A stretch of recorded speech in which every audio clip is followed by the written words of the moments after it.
I never thought I would have Hank Green, one of the OG YouTubers of all time, on the show today. It's not for a debunking, though, so maybe that's the deal. So today we're looking at a recent video he did called The Dumbest Things EV Owners Do, and I have some thoughts. Yes, it's very early in the morning. I have my coffee. Apologies. Let's go. I get it. It's new, and we have some things to figure out. But oh my God, I am tired of seeing people with electric cars acting very strangely in ways I do not understand. I love his energy. You just have to love Hank Green's energy. Just jump in and do a quick list of kind of deeply unhinged things that I'm tired of seeing you do. Okay, let's start with when you're about to buy an electric car, the number one most insane thing you can do is buy a new electric car. Hallelujah. Oh my God. Oh my God. Thank you, Hank, for validating me, because I feel like I'm the only one saying that, right? So many of the comments and everything are about like, yeah, well, when you have to buy a new one in 5 years, blah, blah, blah. No, why would you buy a new one? Buying a new car is for rich people that don't care about money or people that make really bad financial decisions. People like to buy new cars. I don't understand why you're doing it. So you have two superior choices to buying a new electric car. You can lease an electric car, which is a good idea because electric cars do lose their value quickly because the technology is moving very fast. So the next year's model is often significantly better than last year's model. And so it's hard to sell your old one. I disagree. Just sold my Rivian and my Tesla Model Y, got decent returns on them. Tesla was a little bit more difficult, but for obvious reasons. But the Rivian actually held its value on par with the industry average. So yeah, not true entirely, but there might be cases. Not as good as the new one, but you can lease. And that is a solution to that problem. You lease your car, and then at the end of your 3 years, you get a new one, and it has all the new features. But even superior to that, you could buy a used electric car. You can still get the tax breaks on used electric cars. For now, their tax breaks are going away with the Big Beautiful Bill, or Big Beautiful Legislation. They call it Trump's BBL. So yeah, that might not be a thing. And there are income requirements and price requirements. So yeah, if you buy a $50,000 used EV, no, it's not going to happen. So yes and no. He says to me, oh my God, the biggest problem with EVs is that they lose their value so fast. That's the biggest advantage of used EVs. 100% agree. Yeah, buy a used EV because they depreciate in the first couple of years, and that's good for you as the buyer. Now, before I go on, I need to mention today's sponsor, BLUETTI, because they just came out with another battery that might even top the last one that they sent me here to check out. This is the BLUETTI Elite 100 V2. And this is the kind of battery that makes off-grid feel on point. Whether you're camping, overlanding, tailgating, or just spending the weekend off the map, the Elite 100 V2 gives you serious freedom without giving up any convenience. Let's first talk about portability with this thing. It's only about 25 pounds, which is similar to what you might use for a carry-on suitcase, and it fits in a really small space. You can toss it in the trunk or a gear bin. It's small but mighty. And now when it comes to charging this thing up, you can plug it into your house, and it uses this thing called Turbo Boost, which gets it all the way up to 80% in just about 45 minutes. Or you can plug it into one of the solar panels that they have, and you're full up with that battery in about 70 minutes. That's with 1,000 watts of input. And talk about power, this thing has 1,800 watts of power, which means it can power up pretty much anything that you can throw at it. Think a portable fridge, an induction cooktop, an air pump lights, anything that you would want at a good solid base camp. Now with 11 output ports, you can power up to 90% of your devices all at once. USB-C, 12 volt, AC, it's all there. Now when you are using it, it runs whisper quiet with just 30 decibels of sound under a light load. And the most impressive part about this is the battery life. This thing is warranted for up to 10 years. That's 4,000 charge cycles, probably more than some EVs out there. So whether you're off the grid for a day or off grid by design, the BLUETTI Elite 100 V2 is a battery that you can count on. If you love the outdoors, this power station keeps you up and running.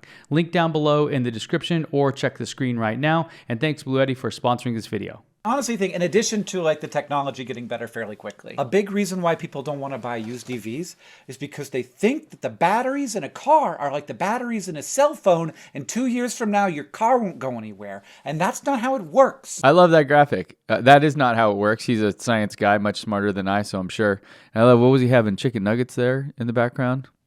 Batteries that are coming out now, if you get like a 3-year-old EV, that battery is going to last well beyond 100,000 miles. You're going to lose a little bit of range, okay. But you need to stop worrying so much about range, which leads me to thing number 2. When you buy the car with the most range, for the one road trip you go on every 3 years, the rest of the time, you're lugging around a battery that can go 400 miles. You don't need that. You don't need a battery that's that big. You don't. You gotta look at the way that you drive and then get a car that's good for that situation. And this is why they come with sometimes a variety of different battery size packs. You don't want the biggest one, not just because it costs more now, but because you have to carry it around all the time. And also because leave some of those minerals for the rest of us. Okay, just one quick thought on that. Yeah, no, I always recommend getting the longest range you possibly can, especially if it's your first EV, because you're going to have that sense of range anxiety, even if it's completely misplaced, because you're just new to it. Yeah, I don't think you need a 400-mile EV unless you do go on a lot of road trips, and people always overestimate that when you ask them about it.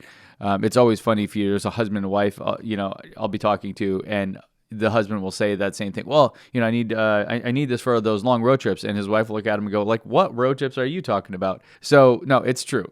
You don't need as much range as you think, but I always recommend getting the longest range that you can afford. My car has a range of about 250 miles. This is more than I usually need. I drove it to Seattle, which is about 500 miles. I had to stop to charge it twice. It was a total of about 30 minutes of charging.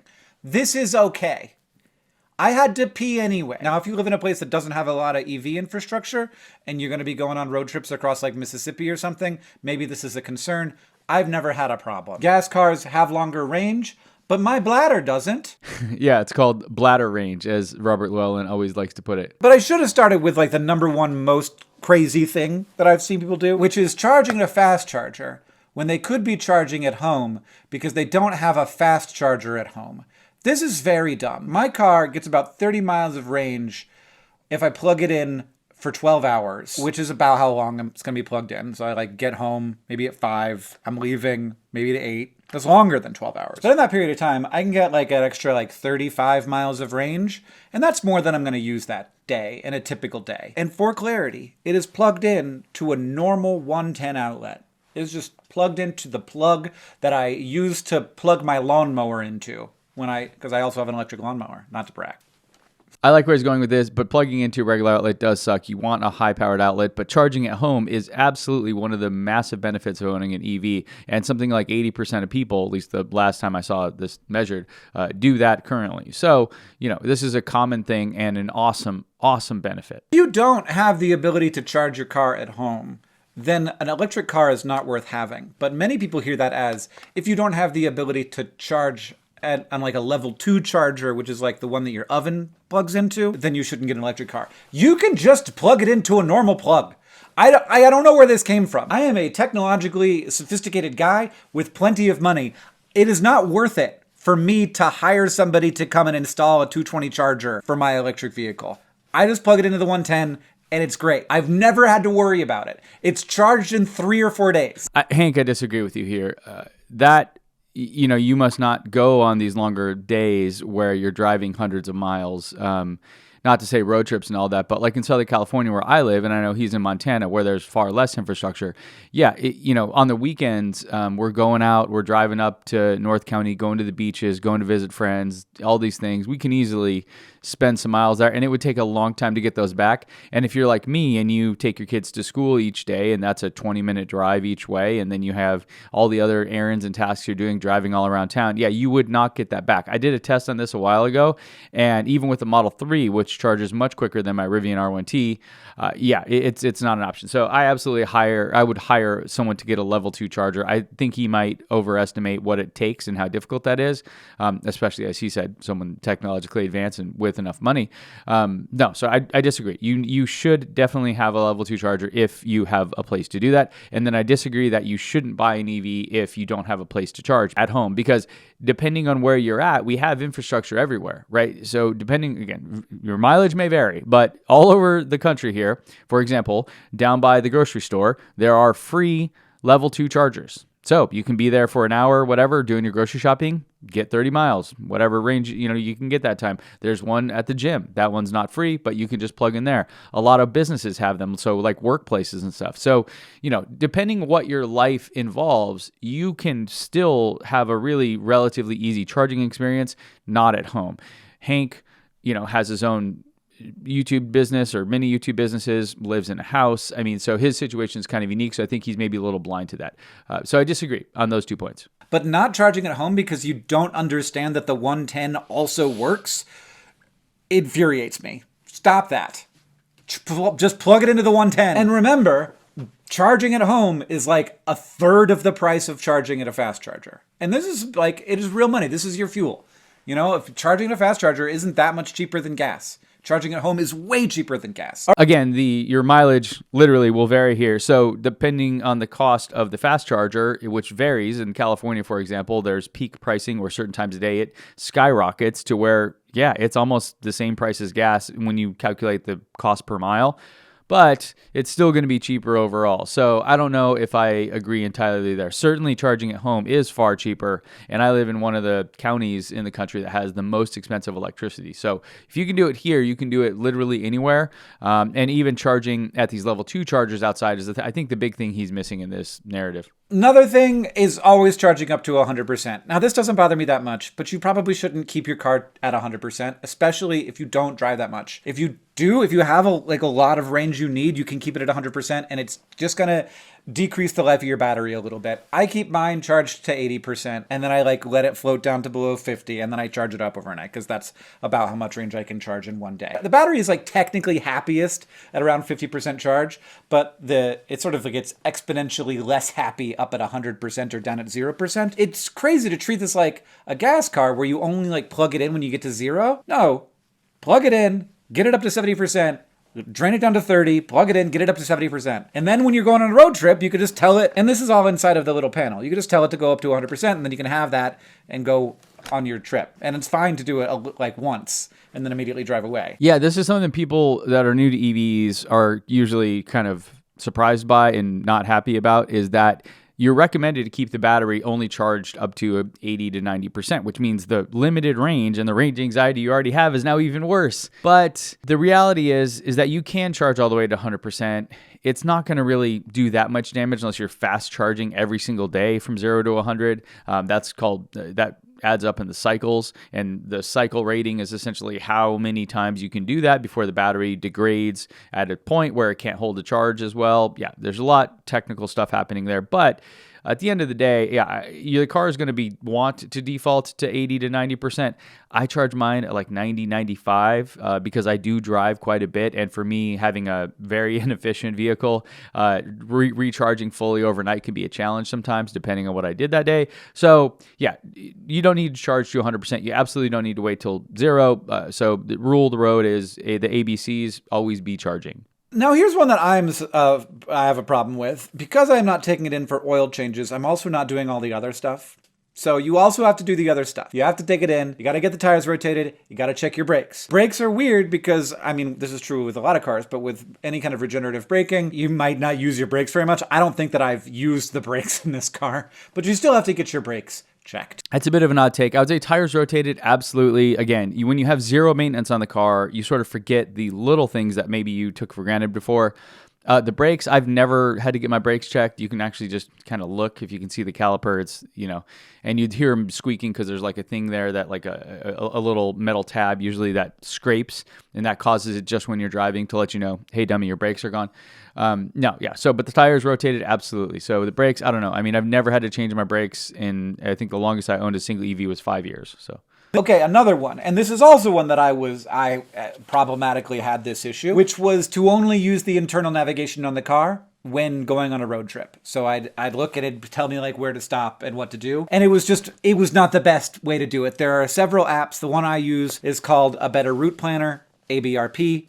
It's great, and it saves me time, and it gets me to the chargers I'd like to go to, rather than just the chargers that my car wants me to go to, which I don't know if it's preferencing chargers that are better for the car company, or if it's just doesn't believe in my ability to not freak out when I get below 10% or something. I don't know. But when I was driving to Seattle, my car told me I was going to have to stop for 3 charges on the way. But with a better route planner, it was just 2. Now, did I arrive with 7% left? Yeah. But like there was, if I had been in trouble, that would have been fine. Yeah, absolutely. Shout out to a better route planner. And I think they're owned by Rivian now. But yeah, the in-car navigation, the only benefit it has is while you're actually driving, it knows your exact range and your percentage.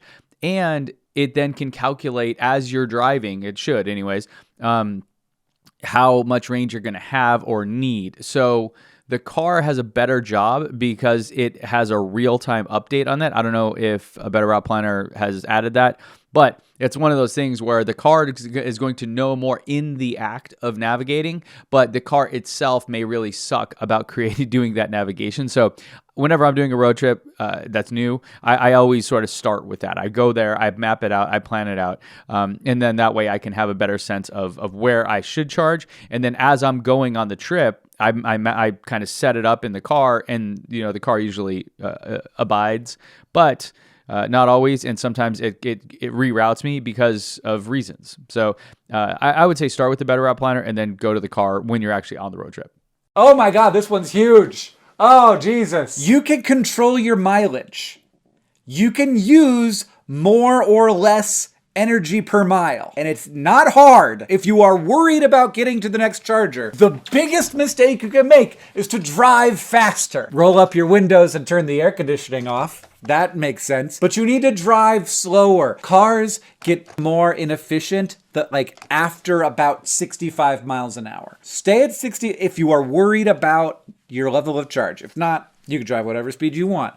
Be safe. But if you are worried, 65 miles an hour to the next charger, and that will get you there. That is the way to actually maximize efficiency. Driving faster is going to ruin you. Trust me, the amount of time you will save, 65 versus 75, is barely anything. It's barely anything. You're not a long haul trucker. You're gonna save yourself 10 minutes, maybe. I'm surprised he didn't get into the physics of this being who he is. But yeah, essentially, the faster you go, the more wind resistance you get, right? Because air is like a fluid essentially, and so you're blasting through that air, and it's creating more friction, and that requires more energy for you to actually drive the car, and so that is insanely detrimental to your range. Yeah, absolutely. A good example was I was taking my Rivian out to Arizona, and we were stopping in Quartzsite, and we almost didn't make it because there was a 30-mile-an-hour headwind, and we were just blasting right into it at 70, 75 miles an hour. And then as I started to feel that wind and look at my range, the car told me my efficiency, and all of a sudden it was telling me I wasn't going to make it to this charger. So I slowed down by 10 miles an hour, and then we got there with plenty of range to spare. So he's 100% right, and it's all about physics. Gas cars have this exact same problem. However, with the gas car, you can just fill up, kind of ubiquitously and very quickly. So that's why you don't think of it as much in a gas car, but in an EV, yeah, the physics matter. And now I will share with you the most frustrating thing for other EV drivers that new EV drivers do. Please don't do this. Do not charge up to 100% at a fast charger if you don't need to, especially if there are people waiting. Charge from 20 or 10 or 5 or whatever up to 80% is quite quick. The last 20% takes more time. There's physics reasons for this. It's always going to be that way. That last bit will always take more time. A better route planner will tell you what level to charge to. So it'll say you should charge up to 65%, and that'll get you to the next charger, or that'll get you home. You can plug it at home. You don't want to charge more than that at a charger on the road because you're wasting money and you're wasting time. You want to get home and plug in at home where it's cheap if you can plug it at home. If you can't plug it at home, I wouldn't even suggest getting an EV. If you do that, more power to you. Amazing. I appreciate you doing that, but it's too much of a pain in the ass. I would never do it. Yeah, again, I disagree on the not getting an EV if you don't have a place to charge at home, but the idea of not charging up to 100%, I would say, is pretty valid. The way I look at this is if I'm actually sitting there, you'll see the rate of charge, like how fast the electricity is making it into your battery. And at some point, usually around 80% or so, maybe even less, that will just drop off of a cliff. So you might be getting 200 kilowatts, which is the speed, and then all of a sudden it drops down to 50. At that point, yeah, I'm wasting my time here. Unless I absolutely have to charge more, or if I'm in a restaurant eating and I'm not done eating, I will get out of there because it's a wasted, because you would rather arrive You'd rather stop more often and get 200 kilowatts for the short amount of charges you have to do versus having to wait longer. I'm telling you right now, it's going to actually save you time in the end. And then, of course, yeah, if you want to drive faster, you can drive faster. So, yeah, I agree with the idea of not charging to 100%, but there are reasons. And also, just, if you monitor it as you're there, it might not be 80%, it might be 70%, whatever it is. And now back to buying EVs for a second. Number one, remember that efficiency still matters. Efficiency in EVs is usually miles per kilowatt hour. So you might get, like my car gets about 4 miles per kilowatt hour. A Cybertruck will get like 1.5. That's a big difference. And it's a big difference for two reasons. One, because it's going to cost you more per mile to drive. And two, because your tank is bigger and so it will take more time to charge that tank, to fill that tank up. Whereas my car can charge quite fast because, to get me 100 miles of range might take 10 minutes if I'm at like a super fast DC fast charger. But if my car was half the efficiency, if it got 2 miles per kilowatt hour, it would take me more time than that. It would take me 20 minutes to get 100 miles of range. That is not about the speed of the charging. It's not about the size of the battery. It's about the amount of energy the car consumes per mile traveled. And so you want a car that it consumes less per mile traveled. This still matters. It doesn't just matter for the environment. It matters for the amount of money that you spend on the car charging it, and it matters for the amount of time you spend charging the car. More efficient cars are better. Now, they won't always charge faster. Like a Chevy Bolt, like a 2023 Chevy Bolt, doesn't have fast charging versus like an Ioniq 5, which does. A Chevy Bolt's going to take forever and is not a road trip car. Basically, remember, you don't have to buy a road trip car. You may be in a 2-car household, in which case, get a Bolt. Get a Bolt and then have another car to be your road trip car, whether that's EV or plug-in or just a regular gas car. Have your Bolt for getting around town and never having to burn gas ever, having an extremely cheap way to get around. Also, they're not expensive to buy used. I mean, it depends on where you are. They're very hard to find used here, but I got lucky. So getting a giant truck is still going to be inefficient. It's still going to be worse for the environment. It's more minerals going into the car. It's more electricity going into the car, which might be coming from dirty or clean or a mix of sources. And it's more time spent at chargers if you're going on a road trip. And it's fewer batteries available for other people. Like if, the Cybertruck's battery is twice as big as the battery that's in my car. Yeah, the more efficient the EV, the faster it's going to charge, like you mentioned, and the cheaper it's going to be to fuel. So 100%, that is like, for you as an owner, those are tangible benefits. For example, my wife's Model Y, I think it charges at like 40 miles added per hour from our level 2 charger in our garage, whereas my Rivian is like 22. So yeah, it absolutely does matter. And then on a road trip, you need to fast charge, etc. Yeah, it will take longer. It will cost more. So 100% agree. That's a good way to go. Used EVs, super efficient ones, but you do need to make sure, as he mentioned with the Chevy Bolt, that the thing can fast charge. I believe Chevy Bolts, at least used ones, are limited at like 50 kilowatts, which is the speed of charge, and that's not a lot. So, a used Ioniq 5 or some of these other ones, like how fast it charges does matter, in addition to how efficient it is all I would say. And that's my list. That's my list of the things that I have seen EV owners do or believe that I think are dumb. And if you stop believing those things, your EV ownership will be less expensive and more smooth and happier. And yes, I do need to get my car's tires rotated, and I'm probably not going to do it for another 12 months. So I would just add to that, right now, specifically, I would probably only consider an EV that has access to the Tesla supercharger network. I'll put a link down to a website that shows you what those are as of today, or as of the most recent time of this video, but it's a lot of them. And so that right there, I think, makes ownership of an EV, especially if you're ever going on road trips, or even not even road trips, but like I live in San Diego, up to LA and back, I'll usually need to stop one time on the way back. And that right there, having access to the Tesla supercharger network is just complete night and day. So yeah, I would recommend that as the only other thing that people should definitely be aware of and know. And then learning about charging and stuff. People are totally confused as to what chargers to use, which, what adapters and all that kind of stuff. It is confusing. So, not to their fault, especially someone that's new to it.